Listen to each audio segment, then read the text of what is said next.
Vous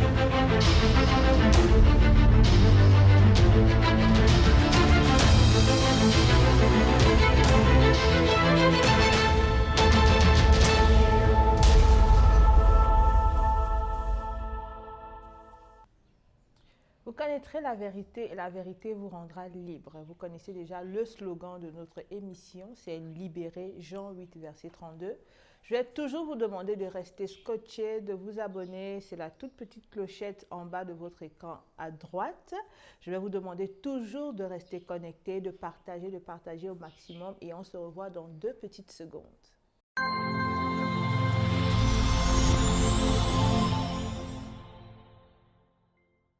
Alors, Sonia Adougba, bienvenue sur notre plateau. Merci Blandine. Alors, nous sommes honorés de votre présence ici et ensemble, nous allons parler du rôle de la femme ou de la place de la femme dans le royaume de Dieu.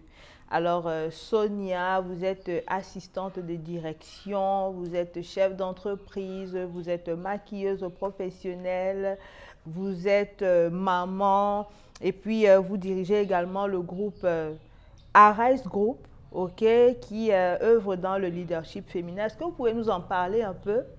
Voilà, merci Blandine. Effectivement, je suis assistante de direction et je suis une femme entreprenante également. Je suis directrice associée de Arise Group. C'est une société d'organisation d'événements d'entreprise, de formation et de renforcement de capacité.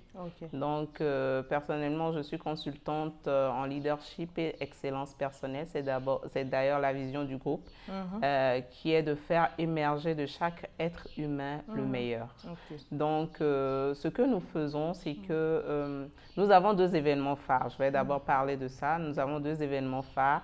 Le Relooking Masterclass, qui est un événement de leadership féminin.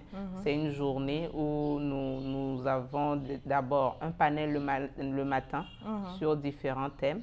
Et puis ensuite, le soir, une séance d'accompagnement, de coaching et de motivation.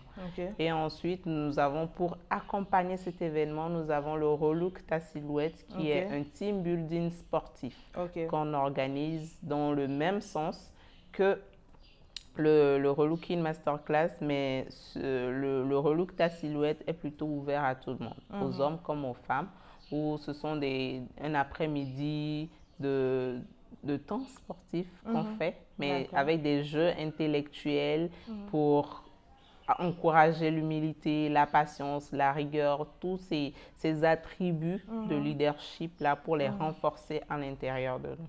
Voilà, à part ça, comme tu viens de dire, je suis aussi maquilleuse, et maquilleuse professionnelle et maman d'une charmante fille de 6 ans. Et à qui nous faisons un grand coucou. Un grand coucou.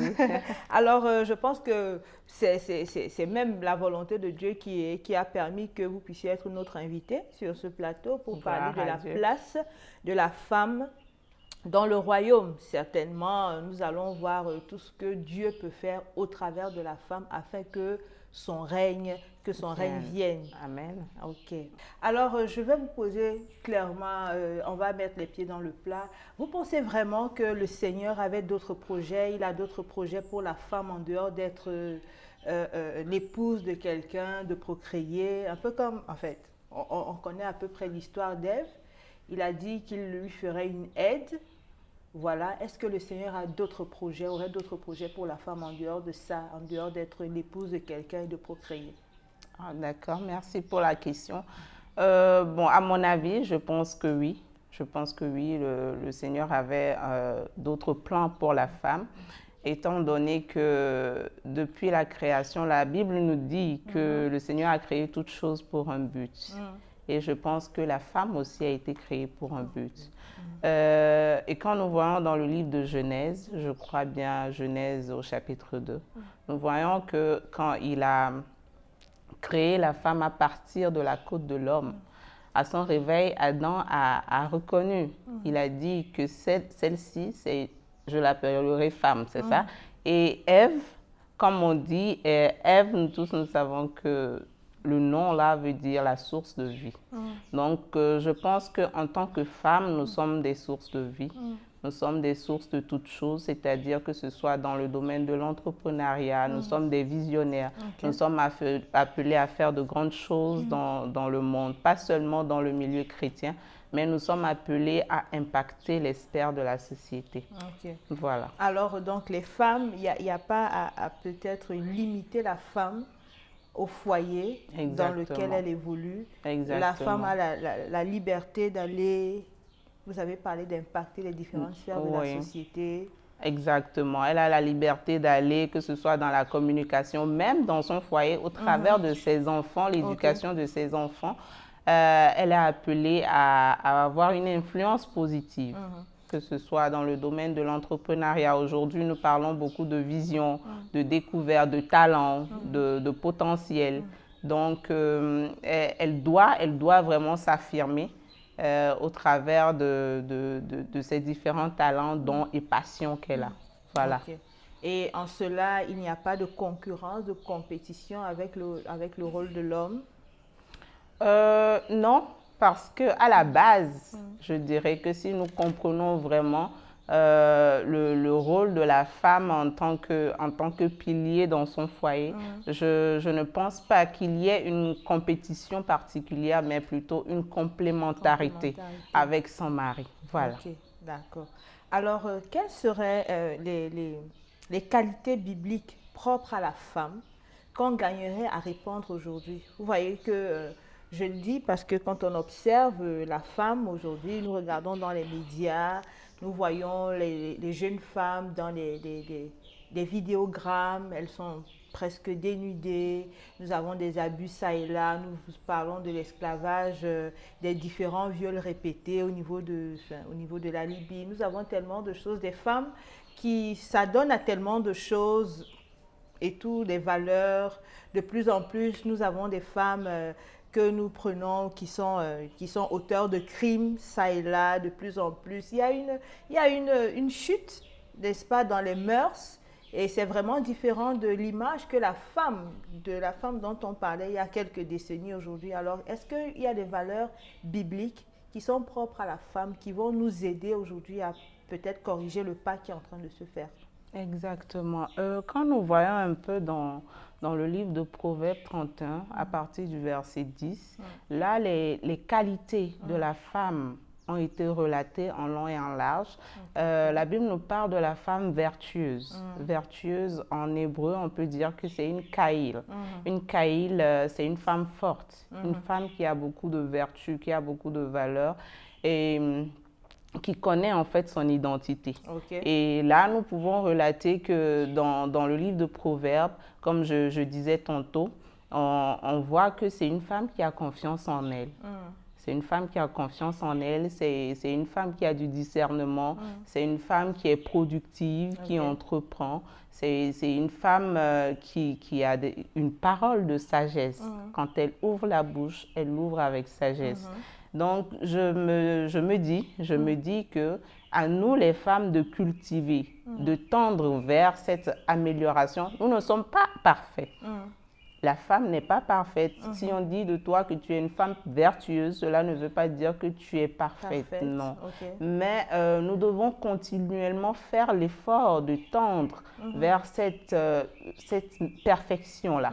C'est cet effort continuel-là qui fait de nous de meilleures personnes et qui travaille, qui renouvelle notre intelligence, qui nous donne le discernement sur ce qui est bon ou ce qui n'est pas bon en tant que femme, qui nous permet de savoir comment nous devons marcher, comment nous devons... Par exemple, nous habiller, comment nous devons nous comporter, comment nous faire respecter. Et c'est en tout cela que nous sommes des femmes vertueuses. Voilà. Moi, j'aimerais un peu qu'on revienne sur quelques valeurs dont on a parlé concernant la femme vertueuse.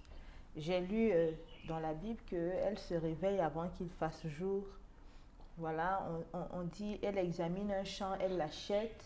Et de ses revenus, elle plante une vigne, elle se ceint de force, elle se jette dans son travail, elle voit que ses affaires vont bien, sa lampe reste allumée la nuit. Tellement de choses que nous lisons dans Proverbe 31.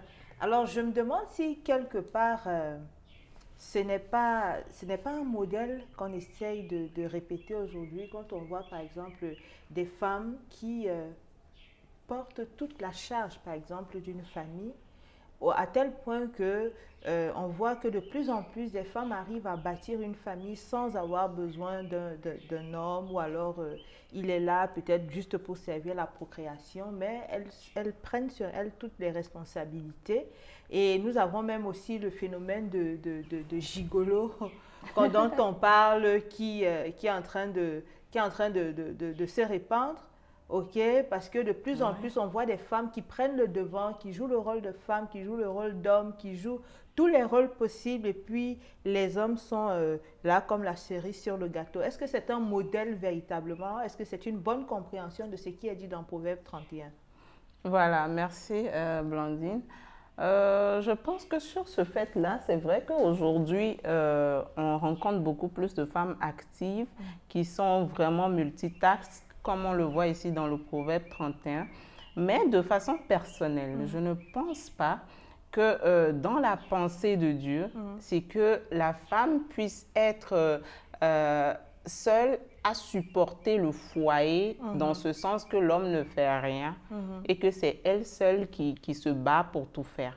Mais je crois plutôt qu'elle vient ici en aide et en complémentarité à l'homme.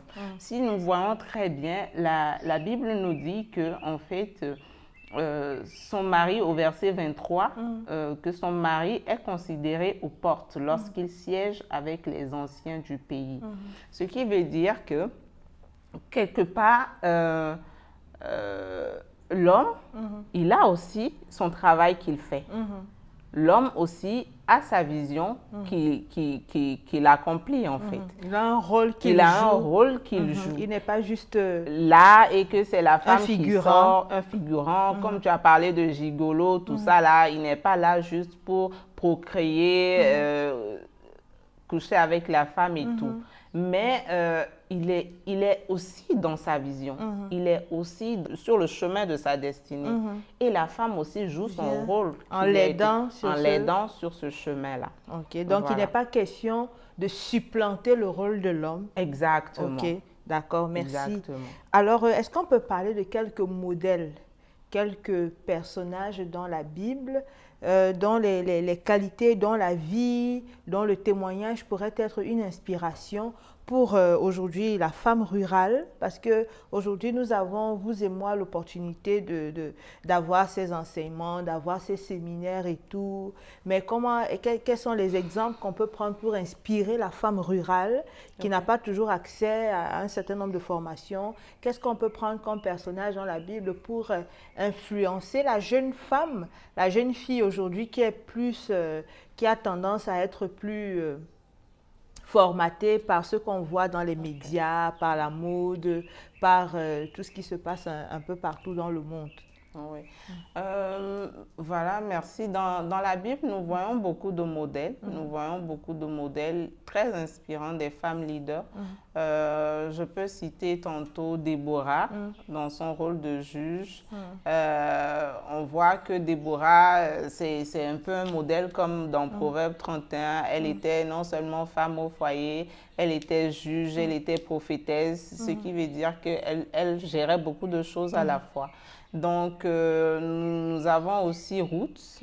Ruth, on sait tous qu'on a dit d'elle qu'elle allait glaner dans le champ de Boaz et c'est là même qu'elle a rencontré son mari. Donc, c'est un peu pour nous dire que la femme, avant d'être une aide, doit d'abord avoir sa propre vision, doit d'abord savoir là où elle va. Et c'est comme ça que si elle rencontre aussi son mari, elle sera à l'aise dans son foyer.